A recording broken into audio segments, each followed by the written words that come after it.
The Battle of Kadesh remains one of the most studied military confrontations of the ancient world. Occurring in 1274 BC, it was a clash between the Egyptian forces under Pharaoh Ramesses II and the Hittite Empire led by King Muwatalli II.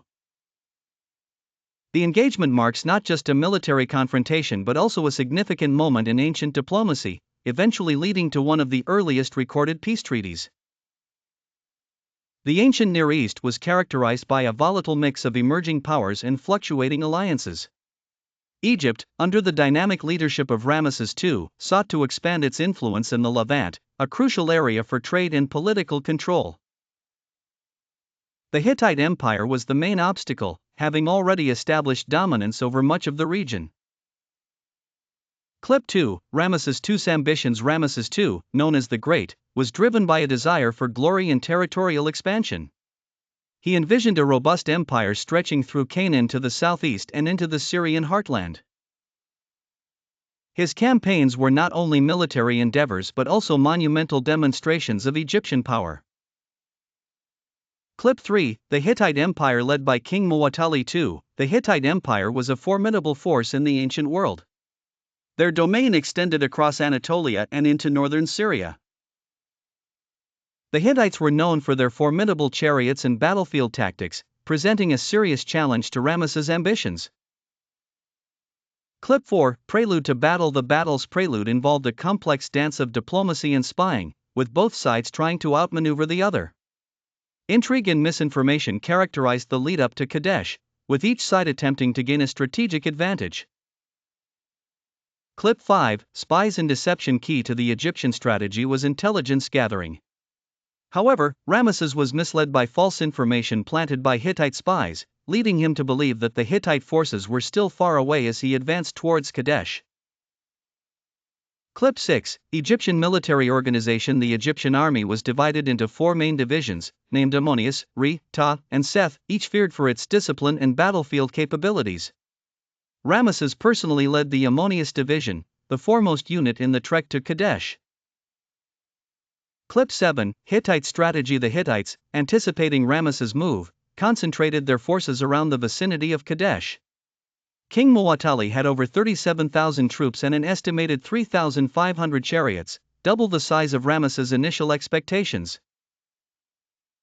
Clip 8. The march to Kadesh. The Egyptian forces moved steadily north from Egypt, crossing the Sinai Desert and entering Canaan. This journey was fraught with challenges, including maintaining supply lines and troop morale over the long march. Clip 9. First encounter. As Ramesses neared Kadesh, he received the alarming news that the Hittite army was much closer than anticipated. The element of surprise was slipping from his grasp, and quick tactical decisions were required. Clip 10. The false victory. Initially, Ramesses achieved a small victory, capturing a few forward Hittite posts.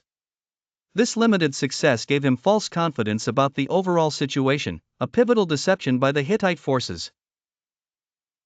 Clip 11. The Hittite ambush. The full force of the Hittite army descended upon the Re division, catching them off guard. The abrupt attack shattered the Egyptian formation and threw the Re division into disarray.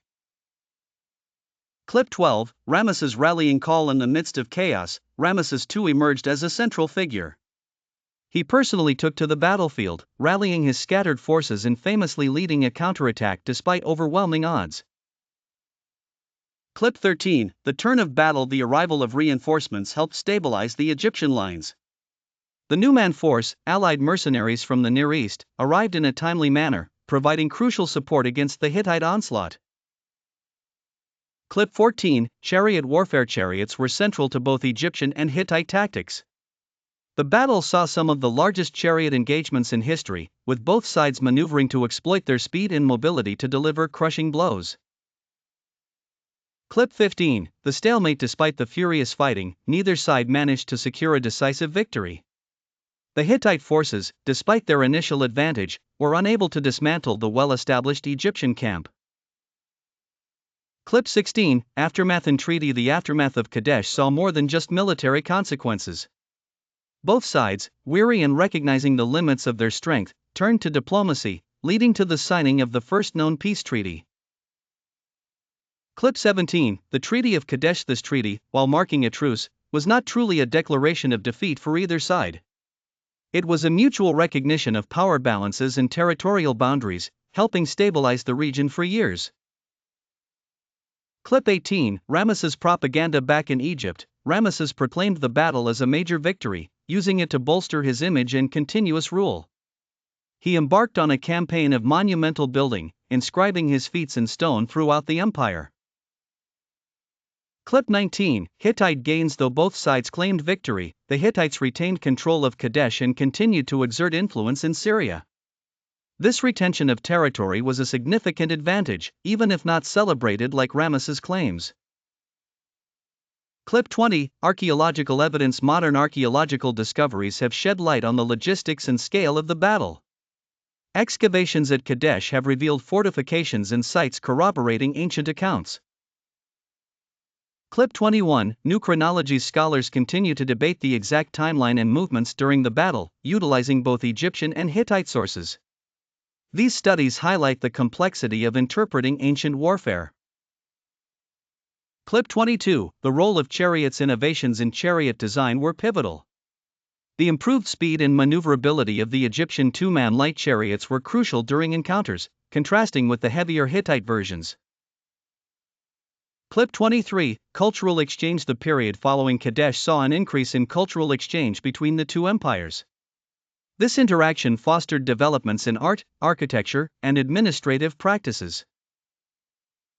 Clip 24, Ramesses' legacy. The battle and ensuing treaties significantly bolstered Ramesses' legend as a warrior pharaoh. This legacy played a role in shaping subsequent generations' view of kingship and military leadership in ancient Egypt. Clip 25, Hittite political landscape. The battle and its results also influenced Hittite internal politics. King Muwattalli's subsequent actions indicated how military expeditions shaped leadership legitimacy and diplomatic strategies. Clip 26, diplomatic relations. The treaty led to unprecedented diplomatic communications. Envoys traveled between empires, and marriages were arranged as part of long-term peacekeeping strategies. Clip 27, influence on Near Eastern politics. The outcome of Kadesh impacted regional dynamics, affecting alliances and rivalries amongst neighboring states, which continuously shifted well into the future.